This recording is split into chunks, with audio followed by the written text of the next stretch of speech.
morning, everyone. This is Sally. Sally's my dog. We're out on a walk this morning. It's Wednesday, our fully remote day. It gives me a little more flexibility since I don't have to take the half hour to drive into work, but I can come out here and go for a walk in a pretty place.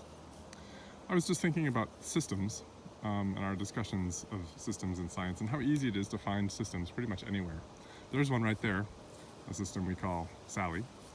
And her input is things like her breakfast, which I fed her about a half an hour ago, and giving her exercise, which she's getting right now. And her output is that she provides a lot of love and joy in our lives. She's a happy dog, and she gets to run around and play with us. And her output is also that she is a hunter. She can catch things. Wow, sometimes. All right, what's another system? Up there, oh, there it is, it's the sun. Sun is a system within a system, right? The sun itself is definitely a system, and its solar system around it is a more intricate system. So, system within a system.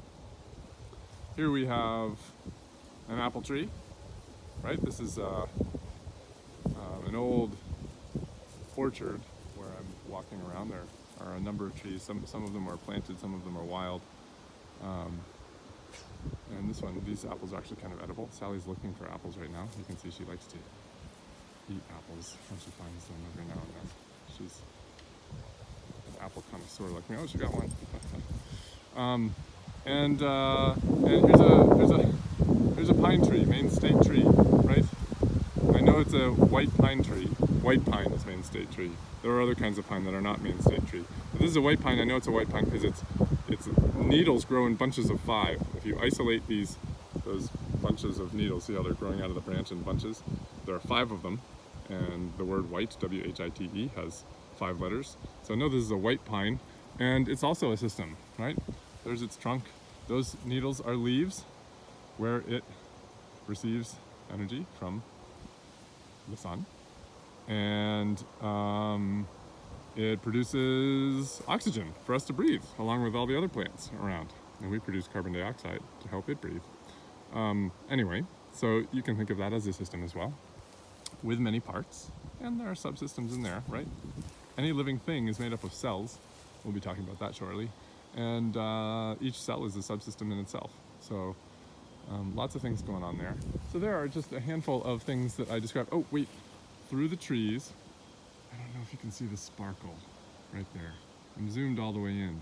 So right in the center of your screen is the Cadance River. That's the river that flows through Topsham and Bodenham. And I live in Bodenham, that's where I am right now.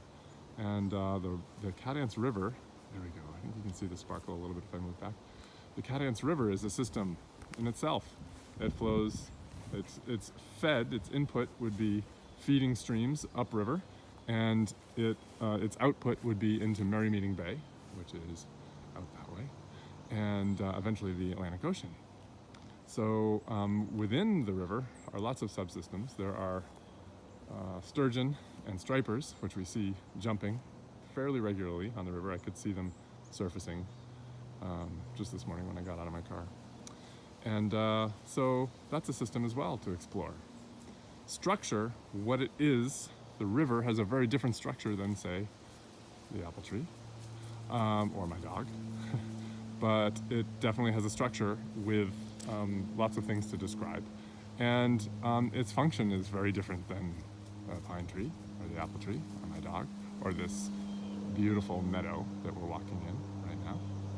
So there's a lot of things to think about there, a lot of things. So I just found a bunch of systems just standing in one place. And what I'd like you to do today is go outside and search for some systems to add to the list that you got yesterday, the assignment that you got yesterday.